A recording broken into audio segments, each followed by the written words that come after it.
joined by Senator Josh Hawley, who has a brand new book out called Manhood, The Masculine Virtues America Needs. Manhood in bookstores now. Great Father's Day present. Good morning, Senator. Congratulations. Thank you so much, and thanks for having me. Well, first, I'm mad at you, though. Well, why is that, Hugh? Well, because last night at 9 o'clock, I was listening to a 1967 lecture by Herbert Marcuse on the liberation of technology and the dialectic of revolution, because it was a rabbit hole I went down when I was outlining Manhood, the interview. And I got to tell you, I haven't thought of Herbert Marcuse since I was taught him in the 70s at Harvard. Man, he did a lot of damage, and that lecture was just an idiot wind blowing like a Bob Dylan song. How in the world did you end up with Herbert Marcuse?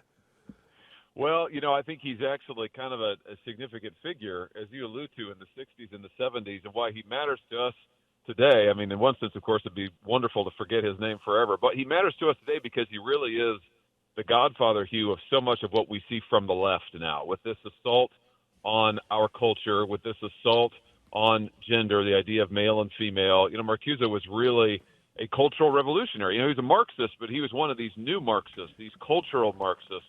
And boy, that philosophy has really captured the left in the Democrat Party today. Senator, I'm not arguing with you. You're right. Because I was obliged to read him. All right. I was made to read Marcuse in 1974. And it was so astonishingly stupid. I had forgotten about him until I read Manhood. But you're right. The cultural left marched through the institutions. And Marcuse was the starting gun, basically, saying, pay no attention to the economics, go after the culture. And it worked. But I was last night, it's so stupid. I was listening to this lecture thinking, how did we ever go down this road? And I was reminded, Senator Hawley, in 2006, my old professor, Harvey Mansfield, great man, wrote a book called Manliness.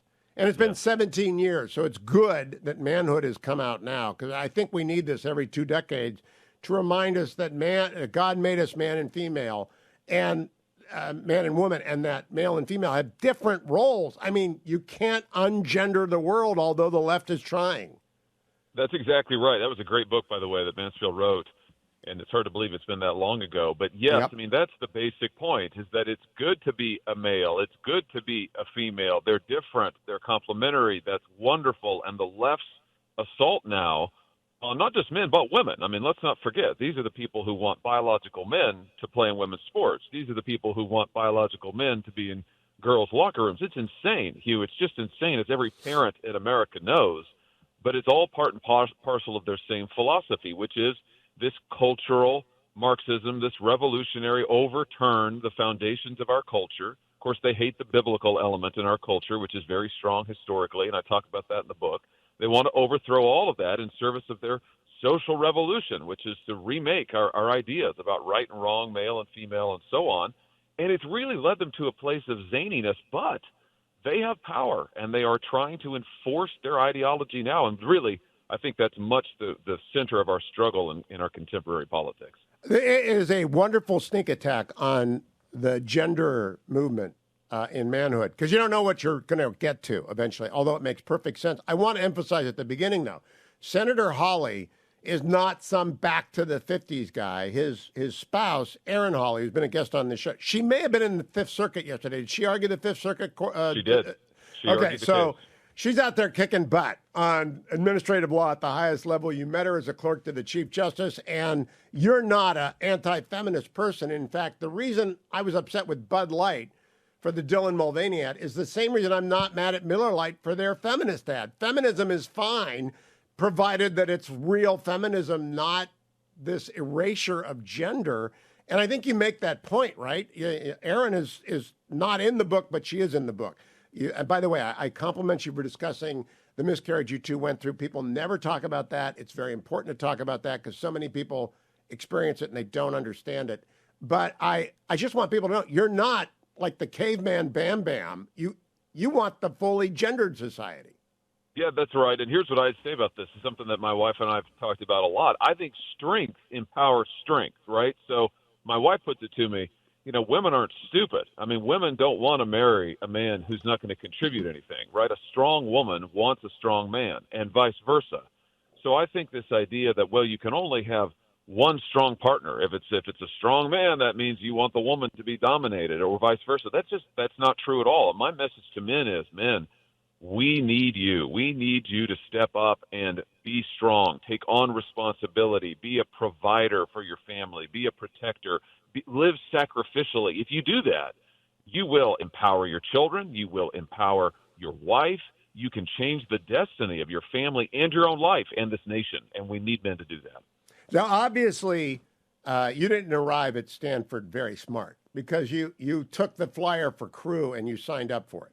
And I think that, by the way, is just an indication that in Missouri, they don't have rivers, because nobody signs up for crew who knows what it involves, right? You lasted, 6 months before you dislocated your shoulder? That's right. You've got the story correct. I show up, and I've been a football player, Hugh, which is more like it, the Midwest. I mean, I played football from the time I was 8 or 9 years old. So I show up, and literally my first day of college, some guy comes up to me and says, hey, have you ever rowed a boat before? And I was They ought to arrest that guy. Honest to goodness, crew is for crazy people. And I just got to say, Tony Severino did not prepare you on the football field to, freshman orientation is the most dangerous day of the year, because freshmen come, I'm in Palo Alto, and they get the flyer and they end up in crew. But I do think that's pretty funny. It's pretty funny that did you read Boys in the Boat yet? No, I haven't, which is a travesty given how significant crew ended up being for me, both playing some at Stanford, but then as I talk about in the book, what it really unlocked for me, Hugh, was the chance later to coach. I ended up getting to coach crew. And, that for me, the opportunity to, and this was before I was a father, but it was a little window, if I'm being honest, it was a little window into fatherhood for me, a little preview of what it looks like to have people in your charge who your responsibility is help them be who they're meant to be. Wake up every day and think about, how can I make them better? How can I help them reach their goals? How can I mold them into a unit and help them achieve something? And I loved it. I mean, coaching really changed me, really grew me. And like I said, it was a wonderful first step towards fatherhood. The Fetching Mrs. Hewitt and I have raised two men, and they are both very good men. And they do what they're supposed to do. We have also raised a daughter who married a very good man. Two of those guys are in the uniform of the United States. The other works up where you work.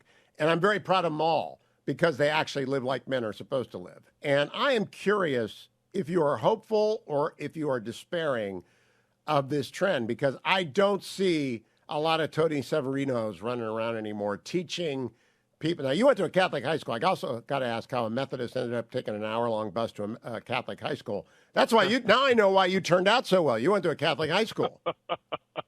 Yeah, all my secrets are in this book. Yeah, I did. I mean, my parents wanted me to have the benefit of an education that was centered around faith, and so we're not Catholics, and we weren't then. I mean, you're right. I grew up in a Methodist home. My mother was a Lutheran. I write about that in the book a little bit, but I grew up a Methodist. But I went to Catholic high school, and it was life-changing for me, Hugh, because I met people like Tony Severino, who is my football coach, who I talk about in the book, and other coaches who I talk about in the book who had major influence on me. And the way they had an influence, I was taught wonderfully in the classroom, of course, but maybe even more significant, those men modeled for me what it looks like to be a good, strong man, to live for others, to live sacrificially, to live in a way that honors God, that honors your spouse, that honors your children. And I saw that. I got to see those role models, and it profoundly, profoundly shaped me. Senator, long ago, one of the reasons we've supported Young Life for a long time is long ago we learned that if you want boys to have a chance, they got to have 5 men other than their dads. They need their dads, absolutely, but they've got to have 5 men in their lives so they get alternative models to their father. And we've always been blessed by coaches, and the water polo coaches in my boy's life just put more in terms of discipline. It's jump into a pool at 6 a.m. But rowing, Tony Severino, we need more men doing that. And I'm almost afraid that men are afraid to do this anymore.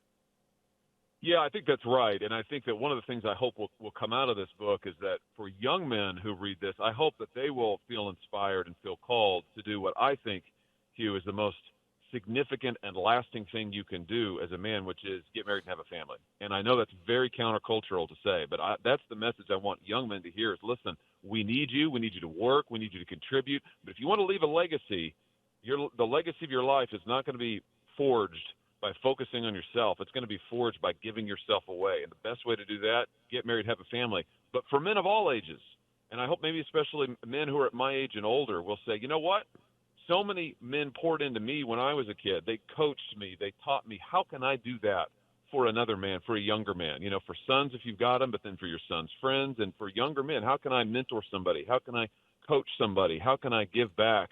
Because, yes, those role models, those teachers, mentors, coaches, they transform my life. They transform the lives of everybody I know who was fortunate enough to have somebody like that. And I think it's incumbent upon us now to turn around and say, hey, how can I give that back and keep that ethic going? Now, Senator Hawley, buried in the book, again, you don't put an underscore under this, but I think it is the key question. The question is, who is going to run the country? And I underscored that. I went back. I put it at the top of my outline to make sure that is the question. Dr. Larry Arnn and I almost every week talk about who is going to run the country, because the administrative state wants to push not just men, but individuals out of the governing of the country. They want the permanent government, which is not very masculine, to run the country. And you are fighting back against that, and your colleagues in the Republican Party. Do you think we're making progress on that? I don't know, and I'm glad you highlighted this, because I do think that since at least the 40s and 50s, maybe dating back really to the progressive era, Hugh, the left has tried to sell this notion that experts, so-called, ought to run the country. You know, let's just, you ordinary citizens, you normal people, and especially you men, you know, you just go and sit down and shut up. And now they tell men, you know, why don't you just sit down and look at a screen, spend your time on some entertainment, you do that, and the experts will really run things. And boy, that is absolutely disastrous for a republic like ours. And this is why I say to men, hey, we need good, strong, independent men. Economically independent, that's why you need to get a job, be able to provide for yourself. Morally independent, where you form your own ideas, where you have a foundation. For me, I think faith is absolutely central. You've got to have that moral foundation so that you can be strong and say, hold on, I'm not going to be directed by the experts. I'm not going to be directed by government. I am going to be independent. I'm going to have a say in my own government. That's the Republican tradition, lowercase r. And we need it that is. And when we come back, we're going to talk a little bit more with Josh Hawley, Senator Hawley's new book, Manhood, The Masculine Virtues America Needs. Going to be a bestseller. And I'm going to talk a little bit about the consequences of draining that from our society. Then there too goes away. You end up with what we've got. Archimedes said a long time ago, give me a place to stand and a lever long enough and I will move the world.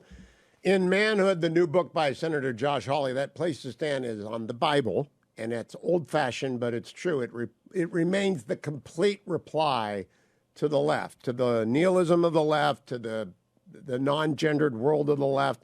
And Josh Hawley, the left has been after you from the get-go because they don't like this whole deal at all.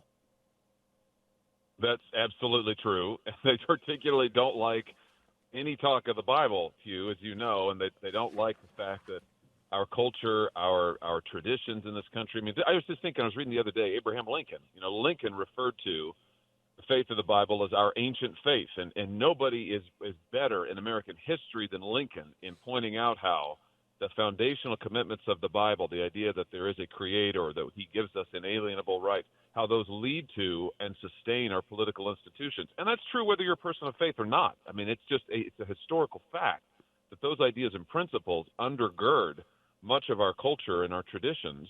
And I think the left's assault on the traditions of the Bible, on the heritage of American faith, is part of what is creating this sense of disorientation right now in our culture. I mean, yeah, there's an attempt to make radioactive the reliance on Christianity for anything, or the Bible generally if you're Jewish. I noticed that you had Harry Crocker as your editor, and I've known Harry forever. You edited my first book. Did he stop and say, are the porn stats real? Because I'm just sort of stunned by the porn stats that you put in here. The ubiquity of it, the hours. Did Harry say, like I am, because he's my age, what in the world? They are truly, I mean, for me, I'm 43 this year. And for me, I mean, who grew up with computers, the smartphone didn't come along until I was out of college. And I think that has been a huge driver of this, Hugh, for young people. But there's the ubiquity of these platforms everywhere. But yes, the numbers are just off the charts. It's just, porn is everywhere. It is because of the mobile platforms that we live with.